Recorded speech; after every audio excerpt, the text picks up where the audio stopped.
बिस्मिल्लाहिर्रहमानिर्रहीम। अस्सलाम वालेकुम। उम्मीद है आप लोग ठीक ठाक खैरियत से होंगे। सबसे पहले इस चैनल को सब्सक्राइब करें, लाइक करें और शेयर का बटन दबाएं। हुकूमत साजी, वफाकी हुकूमत साजी ने सब कुछ शशुपांज में डाल दिया है। सारा मुल्क जो है वो इस्तातुल का शिकार है कि भाई कौन वज़ीर आज़म बनेगा, कौन सदर बनेगा। फ़िलहाल थोड़ी सी इसमें डेवलपमेंट हुई है। वो डेवलपमेंट यह है, सबसे पहले शायद आप लोगों को मालूम भी हो कि शहबाज शरीफ जो है वो वज़ीर आज़म और जो है जरदारी साहब जो हैं वो सदर बनेंगे। इस पर नून लीग के साथ इत्तेफाक उनका हो गया है। लेकिन मसला अब वजारतों का आता है और MQM का आया है। MQM ने चंद शराइत रखी हैं। उनकी शराइत यह है कि उनको 2-3 वजारत चाहिए। सबसे पहले वो ओवरसीज़ मिनिस्ट्री है और बहरिया की जो मिनिस्ट्री होगी वो चाहेंगे, क्योंकि समंदर उनके पास है तो वो मिनिस्ट्री बहरी उमूर जो है। और साथ साथ वो सिंध की वजारत मांग रहे हैं, जो रास्ते में रुकावट हायल हो सकती है, क्योंकि पीपल पार्टी चाहती है कि उनको सिंध की जो गवर्नरशिप है वो उनको मिले और बाकी सूबों की गवर्नरशिप की भी वो ख्वाहिशमंद है कि आईनी ओहदे सारे उनके पास हों। अब आईनी ओहदे अगर सारे इनके पास हो तो अब मुत्तहिदा इसके लिए राज़ी होगी। मुत्तहिदा जो है वो रास्ते में अभी रुकावट है। रात को उनकी कमेटियों का एहतजाज जो है मुलाकातें हो सकती हैं और शहबाज शरीफ को भी तलब कर लिया है नवाज शरीफ साहब जो हैं वो मरी में बैठे हैं।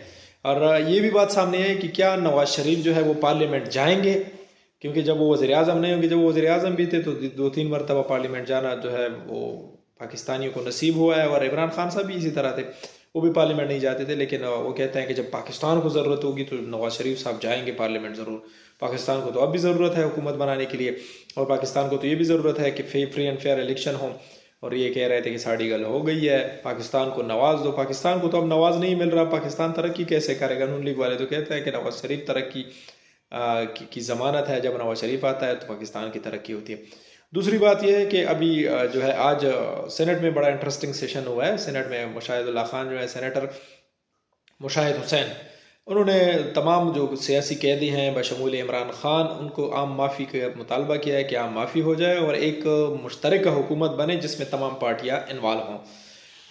और बाकी जो है सैफुल्ला अबड़ू जो है PTI के, उन्होंने जो है चीफ इलेक्शन कमिश्नर के इस्तीफ़े का मुतालबा किया। और साथ ही साथ ताहिर बजिंजो जो है नेशनल अवामी पार्टी का बलूचिस्तान से जिनका ताल्लुक है, उन्होंने भी चीफ इलेक्शन कमीशन के मुस्ताफ़ी होने और उनको बल्कि गिरफ्तार करने का मुतालबा किया है। दूसरी जानब जो है पीपल्स पार्टी की तरफ से भी ये आवाज़ आई है कि उनको जो है हटा दिया जाए फौरी तौर पर। ये काफ़ी सारी डेवलपमेंट्स आज हुई हैं। और एक और डेवलपमेंट जो आज हुई है वो ये है कि तमाम पार्टियाँ जो हैं वो चाहती हैं कि सब मिलकर बैठें, लेकिन पीपल चूँकि इमरान खान साहब है वो किसी के साथ बैठने को तैयार नहीं है। वो कहते हैं कि मैं किसी के साथ नहीं बैठूंगा, सबसे पहले मेरी जो सीटें हैं वो वापस की जाएं। बैरिस्टर गोहर आज मिले थे इमरान खान साहब से, तो वापस जब आए उन्होंने भी ये मुतालबा किया चीफ इलेक्शन कमीशन को हटा दिया जाए, हालांकि ये PTI का लगाया हुआ है। वो कहते हैं हमें 180 सीटें दी जाएँ और फिर असम्बली का इजलास बुलाया जाए। 180 सीटें तो इनको मिलेंगी नहीं, अलबत्ता 100 से ऊपर भी मिल जाए फिर हो सकता है कि ये हुकूमत बनाने की पोजीशन में तब हो किसी के साथ इत्तेहाद कर लें, और इत्तेहाद वो किसी के साथ करना नहीं चाहते। और दूसरी बात क्या है, मौलाना साहब जो है वो हुकूमत का हिस्सा नहीं बन रहे हैं। मौलाना साहब जो है वो वजारत नहीं ले रहे। ये बड़ी इंटरेस्टिंग बात है कि मौलाना साहब वजारत नहीं ले रहे और वो हुकूमत का हिस्सा नहीं बन रहे। देखते हैं कब तक हो सकता है मौलाना साहब भी राज़ी हो जाएं। नवाज शरीफ साहब के पास वो अलादीन का चिराग है कि मौलाना को राज़ी कर लें, लेकिन मौलाना फ़िलहाल इस मूड में नज़र नहीं आ रहे। आज राशिद सुमरों ने जो तकरीक की है उनके मुताबिक हम किसी को हलफ उठाने नहीं देंगे। पीपल पार्टी की तरफ उनका इशारा है, क्योंकि सिंध में वो कहते हैं हमारे साथ ज़्यादती हुई है। और आज मौलाना साहब के बेटे जो है असद महमूद, वो भी एक सीट हार चुके हैं।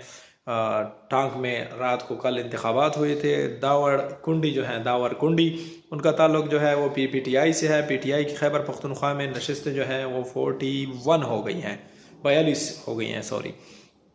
तो तहरीक इंसाफ जो है खैबर पख्तूनख्वा की क्लीन स्वीप के बराबर की जमात है। तकरीबन दावर कुंडी 2013 से 2018 भी MNA रहे हैं। डी खान से अली अमीन गंडापुर जिस पे मुंतखब है NA 45 से, वहाँ पर वो जीते थे, लेकिन बाद में उसका हल्का चेंज हुआ। अब ये जो हल्का है ये टांग और साथ में डी खान कोलाची के इलाके में लाकर ये बनाया गया है। डी खान कम जिसको टांग कहा जाता है, वहाँ से असद महमूद को शिकस्त हुई है। तो मौलाना साहब के बेटे जो हैं बाहर हुए हैं। अब अली अमीन गंडापुर का जो हल्का है NA 45 जब वो खाली होगा तो हो सकता है असद महमूद वहाँ से दोबारा इलेक्शन लड़े। लेकिन फ़िलहाल हुकूमत साजी के इम्कानात शायद 4-5 दिन तक नज़र ना हो। 2-3 दिन बाद ये चीज़ें क्लियर होंगी और 4-5 दिन बाद हुकूमत बन जाएगी।